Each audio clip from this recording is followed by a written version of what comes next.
physical adjustments as far as moving closer to the plate, taking the inside part of the plate away. You can do that. You can move up in the box to make them throw fastballs, things like that.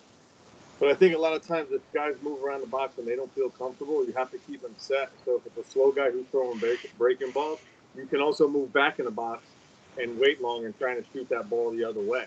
So when we face guys who are throwing slow, what I've learned from the best hitters is that a lot of times young amateur players, when they face slow guys, they want to pull everything out of the yard. It's the complete opposite. You want to let that ball travel when you're facing a slow guy and just take your singles the other way and be done with that guy so you're on there chasing pitches in the dirt. But it always depends on the individual as far as coaching that. But guys in the big league do different things. There's some guys that we will not move in the box at all. So they'll just shift the field of where they want to try and hit the ball to think about to make them stay back longer or hit the ball out in front better. But then there's also guys that will move around the box, not only because they want certain pitches to hit, but also to mess with the pitcher at times and the catcher. So they're daring them to throw inside or they're daring to taking away the outside part of the plate and making it more middle. So all those things is kind of the cat and mouse game between the hitter and the pitcher and the catcher. So definitely where does the player feel comfortable? But, at the high school level, I think you're able to move guys a little bit more as a group to beat that pitcher that day. Okay, guys, hang on 1 second. Hey, Jim Peck, thank you for that question, man. ABCA Hall of Famer, 57 years, man. He deserves a big hand. Unbelievable. 57 years coaching.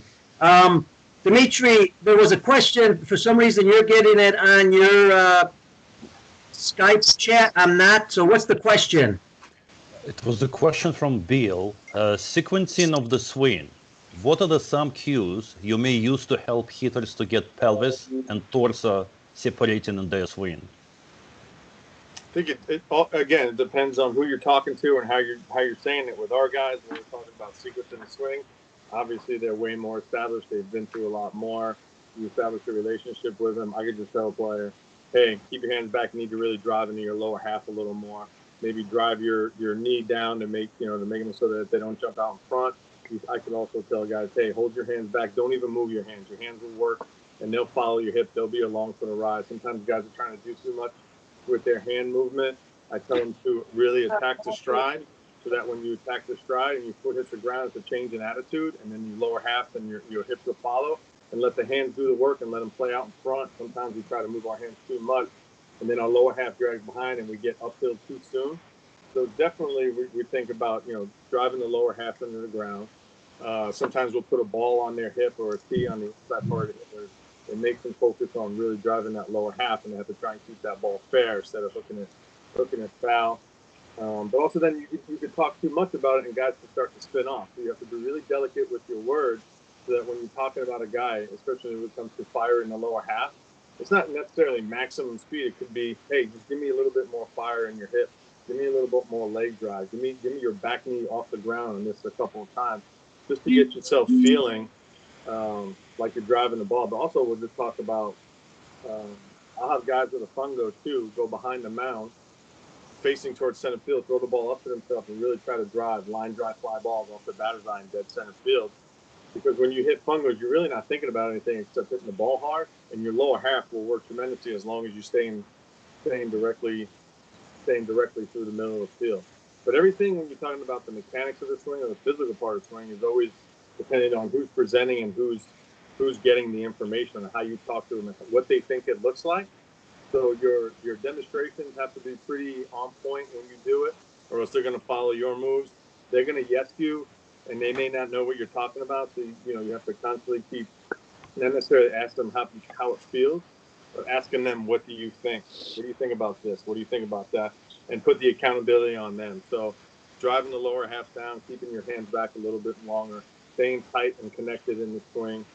Those are the types of verbiage cues that we could use for different, hold your posture, all different types of things. I'm trying to think of what our guys like to hear when we talk about the lower half. So, but keeping their hands back, firing that lower half. Anthony, thank you. Listen, do me a favor. This is a little different because we have some guys from all over the world, and the English is good, but you can just slow down just a little bit. I know the Italian and you, like me, we like the rapid fire, but just slow down just a little, and that'll help. I'm going to take one question off of Facebook for a second, and then we have guys also on Skype. Chris Carbonaro from Italy. I know Chris, I believe, coaches in Italy, played in Italy. I remember meeting him. I'm almost sure. Hello, Chris, on Facebook. What age should kids worry about mechanics versus just squaring the ball up? Again, depends on the player and where he's at in his career. I think working with little kids and keeping them balanced and trying to be directional with where they're going to hit the ball, especially through the middle on a high line drive. A lot of times with younger kids, that will help them put their mechanics into place without talking about it. A lot of times, depends on who the kid is. Like I have three little kids, a 7, a 4, and a 3, and they'll have 3 different swings when you flip them the ball. And it's not like that I'm telling them mechanically or anything like that. That's just kind of how they think. So you don't really know how the player's thinking. But I think it depends on where the player's at. I would say when I was doing lessons a lot, and I was doing lessons with 7 to 15-year-olds. At that time we were always using a lot of video or maybe a little data, just little pieces to where maybe they could stay balanced in a swing, maybe where they could use their lower half a little bit more. But again, it depends on if you're working with kids who've never swung a bat and are coming in for the first time. You want to keep the mechanics out of it as little as possible. As they get a little bit older, depending on who they are and where they come from and where they're at in their career, it's fine to talk about it, but you also don't want to get lost in it either. Anytime you're doing a lesson and you're working with kids on mechanics, you can also talk about not necessarily pitch sequences, but counts. I mean, kids all the time, they go, okay, 3-2, 9th inning. You do things like that in the cage work and stuff like that. It's going to help put their mind in position to hit line drives and drive the ball in the gap. So again, a lot of it depends. It's so individualized. It's not just go, okay, at 8 years old, you talk about the hands. At 9 years old, it's not like that. It's a swing. It's totally different from every human being on the planet. All right, let's take a question, and remember, mention who you are, where you're from. A question from Skype. Anybody on Skype? Come on, guys. And by the way, don't worry about what the question is. Any level, any question, it's not going to matter. Anthony's well-versed in all areas. Anybody? All right, I got one for you. Shoot. All right, here we go. Anthony, first of all, they want you to join the Pittsburgh Pirates so they can teach them how to hit. I'm not sure if that's a question. Let's see here. Okay, when it comes to preparation for younger kids, because they don't see the pictures a lot, from a mental perspective or from a count perspective, having the knowledge to go up and have a plan, because a lot of kids, and I could attest to this, because when I went up to hit, I had no plan, and when I played, I just swung. What's your advice on having a plan for hitters? What age are you talking about, or just any age? Yeah, let's start with let's look at. It doesn't matter. It doesn't matter, Pete. It doesn't matter. So the first thing that you want to do as a hitter is watch the pitcher, right? You want to watch him warm up. You want to see his body language. You want to see if he's getting frustrated in his warm-ups. You want to see what he can at least command in warm-ups. And then you're going to watch him throughout the game. So my job as a hitter is to try and eliminate pitches. If he has 4 pitches, odds are he's not going to be able to throw all 4 for strikes. So I'm going to, at the amateur side, I'm going to at least eliminate 2 and make him a 2-pitch pitcher. So I want to be able to see if he's able to command his off speed for strikes.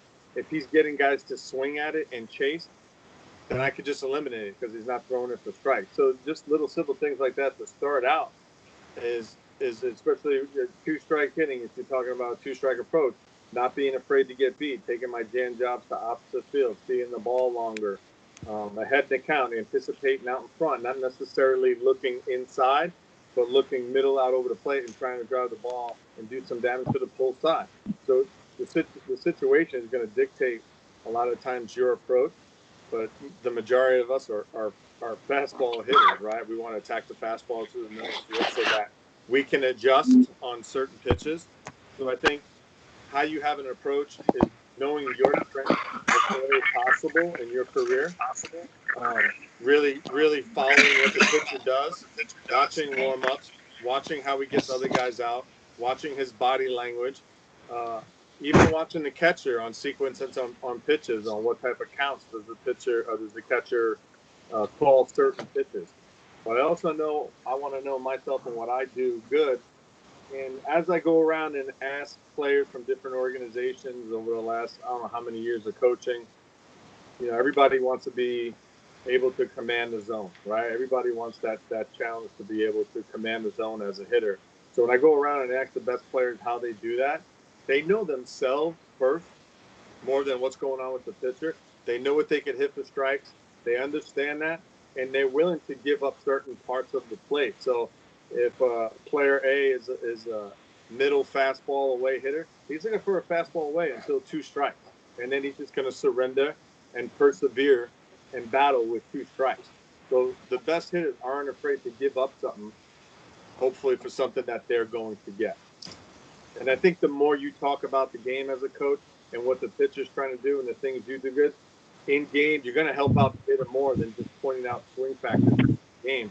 Because it's really hard to think about your hands, your foot, your elbow, where you're stepping, and trying to hit a ball when you don't even know where it's going. All right. Now, I know I've been looking, and we got guys on Skype and Facebook Live, lots of experience. So jump in and ask those questions. Type them in on Facebook Live. Just so you know, when it comes to a question about whether Major League Baseball should be starting with the vaccine or not and all that, we're going to stay away from questions like that. Major League Baseball is a policy, and we'll let Major League Baseball set that policy. Right now, it's all about baseball development, please. Let's keep it there. Anthony, here's one. When it comes to bat selection, any advice? And also during the season, do Major League players change bats, and what are the reasons for changing the different bats? Guys change bats because they don't have hits. Yeah. Right? So, in the big leagues, everybody has their own bat. So, going back to when I was in high school, we had two bats on the team, 134, 133 inches, and you better be able to figure out and learn how to get hit. So, obviously, a player's bat to them means everything to them. So on how it feels, a player could just pick up a bat and do this and go, nope, and it doesn't feel right away. So they kind of go away from it. Some guys like a heavier bat at the end. Some like it more balanced. You would think, okay, the bigger guys use this and the smaller guys use this, or the home run hitters use this. It's not necessarily, we have home run hitters on our team and nobody uses the same bat. So I think too, also in golf where they're starting to measure bats now, and Marucci's doing it according to your swing and according to your size. That's something that could be the next step to figuring out how a bat may fit you according to your swing and how you enter the zone and according to how long your arms are, your stride. That all could play. But I think if you want to get hits and you give a really good hitter any size bat, he's going to figure out how to maneuver that bat. So in your training, that's why it's always good to get some lighter bats like fungos to control the speed of the bat. It's always good for guys to use heavy bats so they learn to use their lower half a little bit more and control their upper body using heavy bats. Pretty much everybody on our team swings some type of heavy bat before during their practice, whether they're warming up or they put a donut on their bat just to feel the barrel and feel where their body's going. But then we also have guys in their practice use a fungo bat to really feel speed and really feel their hands kind of going through their zone. So as far as the game stuff, it's always gonna depend on what the hitter likes. Again, it's so individualized, but our guys change bats because they're not getting hits, and sometimes you may need a different field just to get in that batter's box. One day, you're a guy who uses a 35, 33-ounce bat. You may go up there one day with a 33-inch bat just to get your mind off failure and to figure out how am I going to get a hit this day with this little bat. And it kind of condenses your thoughts and your swing. So guys switch bats for certain reasons, and then if you have a guy who hits a home run with that bat, pretty sure he's going to be able to use that bat the whole time. One of the best handles I think out there is the axe handle, because I think for the axe bat, I think it's one of the least talked about things in baseball is the grip, which should be one of the most talked about things because that's the thing that's holding the bat, and that's what the dictate it's going to dictate your mechanics. It's going to dictate your angles and your swing on how you grip the bat. And that's one of the things that the axe handle does for you at the lower level. Kids who like to get that bat in their palms and here, it forces them to hold that angle a little bit more and let their mechanics work on their own. So a lot of times the guys will be out of sequence because of the way they grip their bat. Remember, guys, this is question and answers. We can type them on Facebook or Skype. Anybody out there have a question on Skype or Facebook? Ask me. One. Go ahead. Hey, I am Arno Žesňal from Czech Republic, Draci Brno. I have a question. Would you prefer guy with perfect mechanic or with ability to time, to have great timing? What is more important?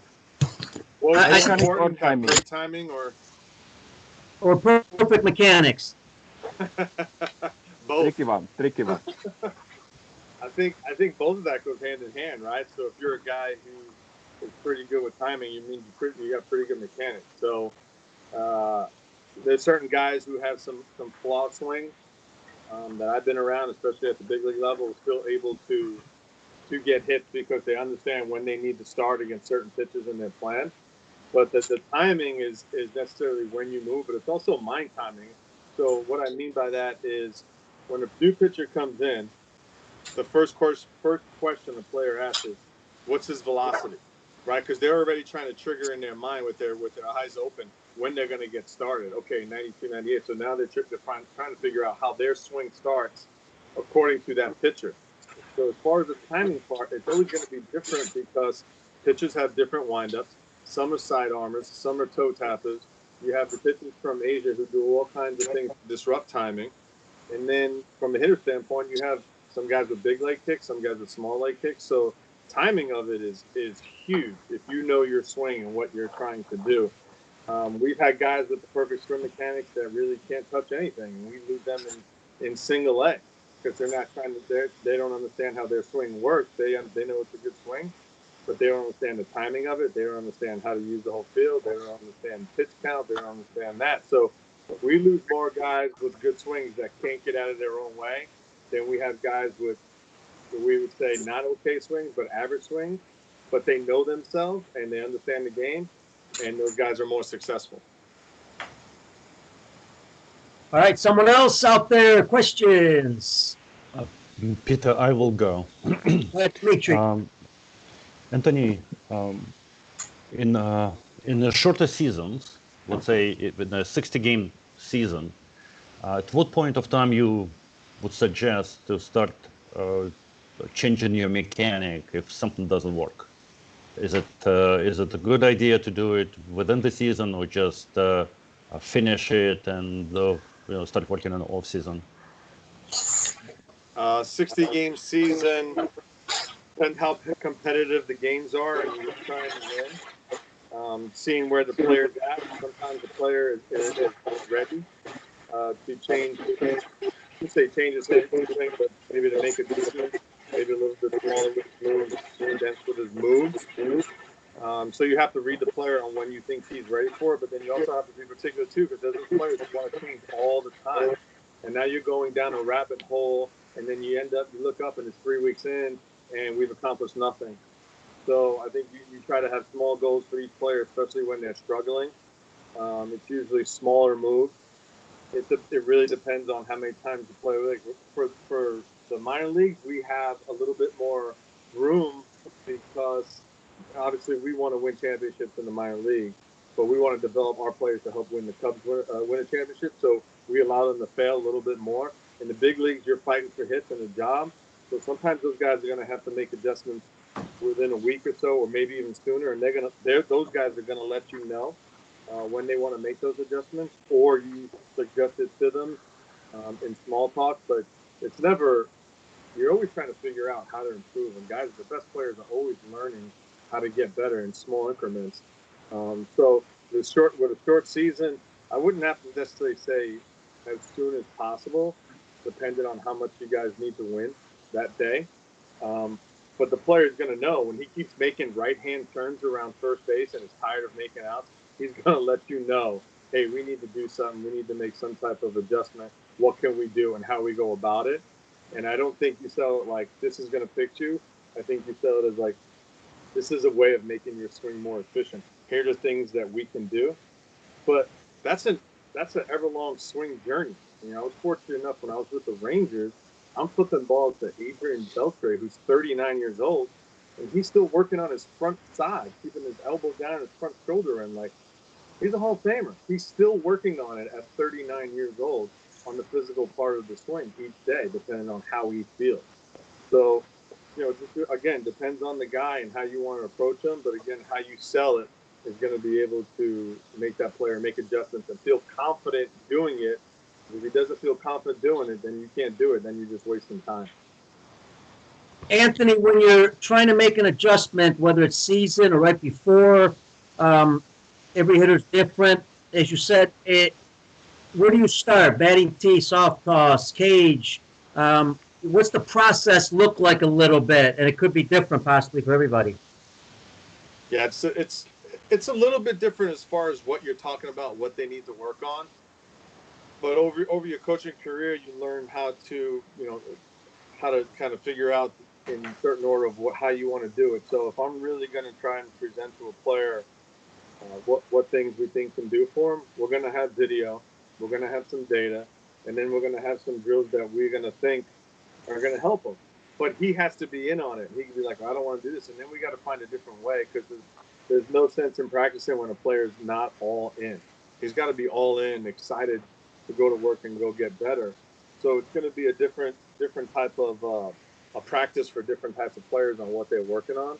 And it could be a stance, it could be a stride, it could be a gather, it could be a knee tuck, it could be a smaller move. But we're definitely going to show some video and some comps. First thing I usually do is ask who are his favorite hitters and why, and there's something in their swing or their approach. Okay, so then we'll pull up some stuff, because obviously they've been watching this guy their whole life and trying to emulate his swing. So maybe we could figure out some finer points on how they do it.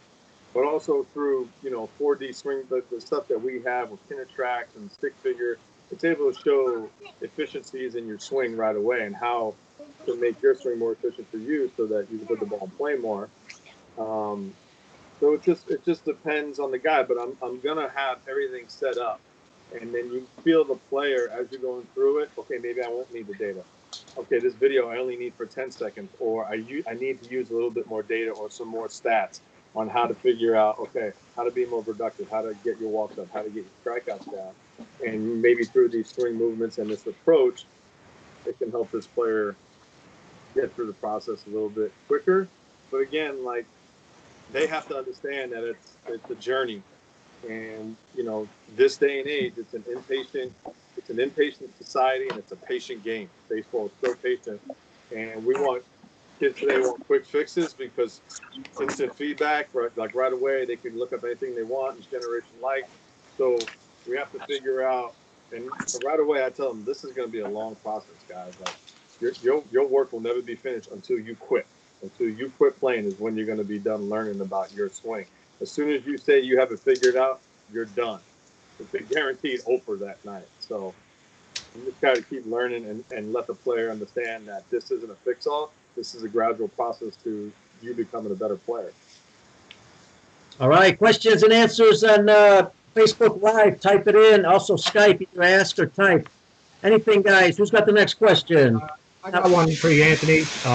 Tommy Coonan from McClancy High School, Tommy, your I alma got mater. the back. I don't know if you can see the back window that's red, bro. 1991 city championship. See that in the back? City.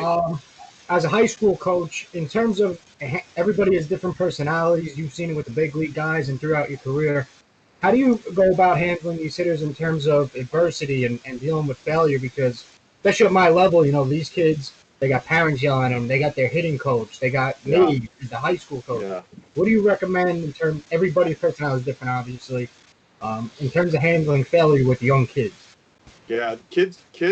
Sports today is nuts because there's so much pressure. I still don't understand why there's so much pressure on kids to. It's not even just baseball. I see it with with every sport too. Everything. Yeah. Even for me, as and I'll get to that question. But when I go to high school sports, whether it's hockey or basketball or baseball, I have to sit far away from everybody else because I just want to enjoy the game. And you have parents and coaches from the sidelines yelling all different types of mechanic stuff or yelling at the umpire. It's really out of control. And I think what those people don't understand is the players talk about it and really makes them makes them uncomfortable. But I think you try to get them to see the big picture. I think you try to get them to understand how lucky they are to be playing baseball and to be together as a group. I'm always showing guys or asking guys to bring in stuff of their charities and how they are, major league guys and charities and how they help, and they really understand how fortunate they are to be playing a sport, and especially in high school. But I think you also get them to see the big picture, where the teamwork comes in, where your hitting is still it's the most selfish thing in team sports, right? You're alone at the bat. It's your stats. Nobody's passing you the ball. There's no alley oops.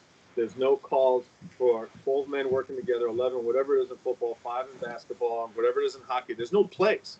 Hit and run's not really a play. A bunt's not a play, right? So it's the most selfish thing in team sports. So you're trying to sell a team aspect, but you're also trying to get the individual to do good himself. So you have to take him out of it, and you have to make him really buy into the team, which is the biggest challenge in hitting, and which is the biggest challenge in coaching in baseball, so that they know how to handle adversity.